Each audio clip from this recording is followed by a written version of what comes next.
Sputum positive pulmonary tuberculosis को कैसे treat करें, मैनेज करें। तो मैं हूं doctor Harendra Kumar, lung super speciality centre Meerut और पल्मो क्रांति मेरठ में आपका स्वागत है। आप हेल्थ केयर वर्कर हैं, पल्मोनरी मेडिसिन सीखना चाहते हैं, पेशेंट हैं, बीमारी समझना चाहते हैं, या हेल्दी इंडिविजुअल हैं, अपने आप को फेफड़ों की बीमारी से बचाना चाहते हैं, तो ये वीडियो, ये प्लेटफॉर्म आपके लिए है। ये वीडियो इसलिए इंपॉर्टेंट है, हम सबकी जिम्मेदारी बनती है ट्यूबरकुलोसिस को एलिमिनेट करना, ट्यूबरकुलोसिस को जड़ से खत्म करना। हमें समझना चाहिए कि टीबी को कैसे डायग्नोस करना है और टीबी को कैसे ट्रीट करना है। सरकार के बहुत स्ट्रिक्ट रूल्स एंड रेगुलेशंस हैं ताकि हम टीबी को अच्छे से ट्रीट कर पाए और अपनी जनता को, आम जनता को टीबी से मुक्त कर पाए। लेकिन इन्फेक्टिविटी की वजह से या हाईली कम्युनिकेबल डिजीज होने की वजह से इस पे कंट्रोल करना बड़ा मुश्किल हो जाता है। इसलिए हम सबकी जिम्मेदारी बनती है कि टीबी को जल्दी से जल्दी समझें, इसके इलाज को समझें और इस भयंकर बीमारी को जड़ से खत्म करें। तो चलिए आज हम सीखेंगे कि टीबी का ट्रीटमेंट कैसे करना है, स्पेशली जो स्पुटम पॉजिटिव पेशेंट हैं, फर्स्ट लाइन एकेटी कैसे देनी है। तो चलिए देखिए, ये पेशेंट हमारे पास आए, 20 year old female, 20 year old female, weight इनका 50 kg। सिम्टम्स थे इनके टिपिकल सिम्टम्स, खांसी, night sweat, fever, evening rise temperature, plus weight loss 7 kg था। वेट लॉस होने के बाद इनका वेट था 50 kg। ये एक्सरे के साथ आए थे। लेफ्ट अपर लोब पे कैविटी बनी हुई थी। क्लासिकल एक अगर देखें तो ट्यूबरकुलोसिस का एक्सरे है, बट स्पुटम इन्वेस्टिगेशंस करना बहुत ज्यादा जरूरी था, तो हमने स्पुटम एएफबी कराया। तो एएफबी वाज 3+, तो स्पुटम एएफबी पॉजिटिव था। Sputum CBNAAT it was MTB detected low, मतलब पॉजिटिव था। लेकिन रिफेम्पिसिन रेजिस्टेंस नहीं था, रिफेम्पिसिन रेजिस्टेंस नहीं था, मतलब ये एमडीआर नहीं था। तो बेसलाइन हमें क्या करना है, अब हमें ये तो पता चल गया था कि ये पेशेंट टीबी पॉजिटिव है। तो सबसे पहला काम हमें करना होता है ऐसे पेशेंट्स में कि आपको गवर्नमेंट को पहले नोटिफाई करना पड़ता है, गवर्नमेंट को नोटिफाई करना पड़ता है कि इस एरिया का कोई पेशेंट पॉजिटिव आया है। तो हमें सरकारी अस्पताल में मरीज को भेजना होता है ताकि पेशेंट की एक आईडी बन सके, जिसे हम बोलते हैं निक्षय आईडी, जिसे हम बोलते हैं निक्षय आईडी। इसमें पेशेंट रजिस्टर होते हैं, उनका आधार कार्ड सेव होता है, फोन नंबर सेव होता है और सरकार की तरफ से दवाइयां मुफ्त में मिलती हैं। तो निक्षय आईडी बनाना बहुत ज्यादा जरूरी है, गवर्नमेंट को नोटिफाई करना बहुत ज्यादा जरूरी है। जब ये सब चीजें हो जाती हैं, साथ में आपको ट्रीटमेंट स्टार्ट करना है। तो ट्रीटमेंट कैसे शुरू करेंगे, देखिए, एफडीसी फिक्स्ड डोज कॉम्बिनेशन। तो अब जो टीबी का ट्रीटमेंट है वो fixed dose combination of drugs इसके अंडर आता है। मतलब एक ही टैबलेट में या कैप्सूल में 4 तरह की दवाइयां होती हैं। तो जो एफडीसी होती है टीबी की खास तौर पे, ये होती है वेट बेसिस पे, ये होती है वेट बेसिस पे।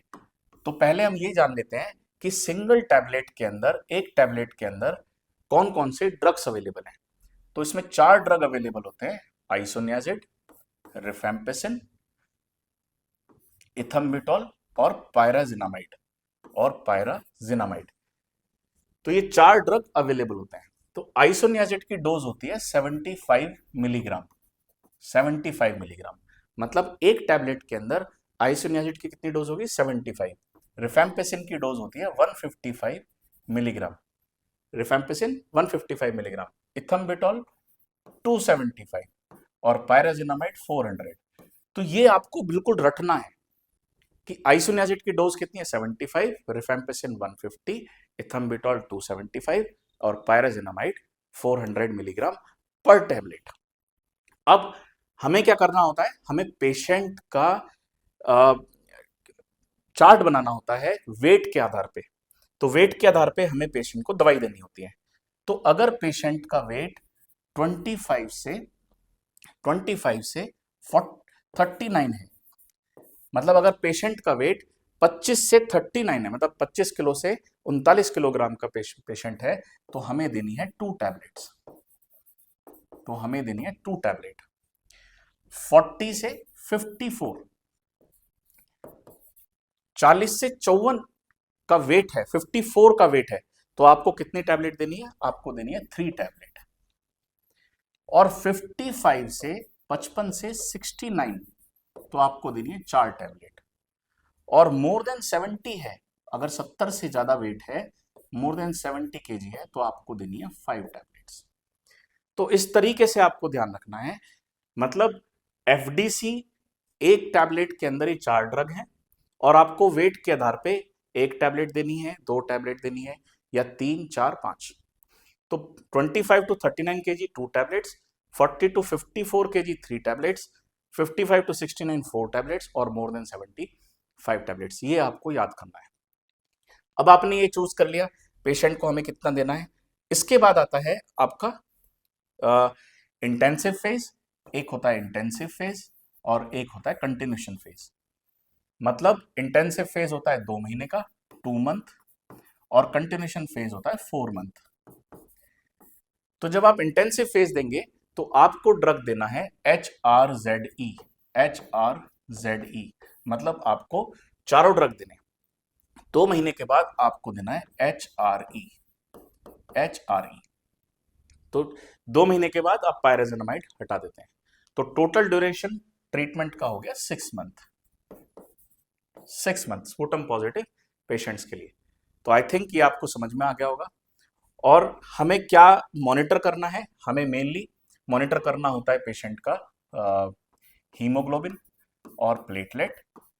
LFT जरूर पेशेंट के मॉनिटर करेंगे, KFT पेशेंट के मॉनिटर करेंगे, HIV कराना बहुत ज़्यादा जरूरी होता है, RBS ब्लड शुगर कराना बहुत ज़्यादा जरूरी होता है। तो ये टेस्ट आपके कंपलसरी होते हैं। 2 महीने के बाद आपको एक्सरे करना है, 2 मंथ के बाद आपको एक्सरे करना है, स्पूटम AFB करना है कि वो स्पूटम कन्वर्जन हुआ कि नहीं हुआ, और एक एक्सरे आपका 6 मंथ पे होता है। एक एक्सरे आपका 6 मंथ पे होता है, और 2 इयर्स तक पेशेंट का फॉलोअप रहता है। तो ये है important treatment of sputum positive pulmonary tuberculosis. I think आपको ये समझ में आया होगा। सबसे ज्यादा जरूरी बात इसमें यह है कि आपको इसको गवर्नमेंट को नोटिफाई करना है, निक्षय आईडी कंपलसरी बनवानी है, और पेशेंट को समझाना है कि आपको सारी दवाइयां सरकार की तरफ से मुफ्त में मिलेंगी, टीबी की दवाई, और टीबी की दवाई आपको छोड़नी नहीं है। So thank you so much. ऐसी ही वीडियोस के लिए आप मेरे साथ बने रहिए। मैं डॉक्टर हरेंद्र कुमार, और मेरे चैनल को सब्सक्राइब और फॉलो करते रहिए। Thank you.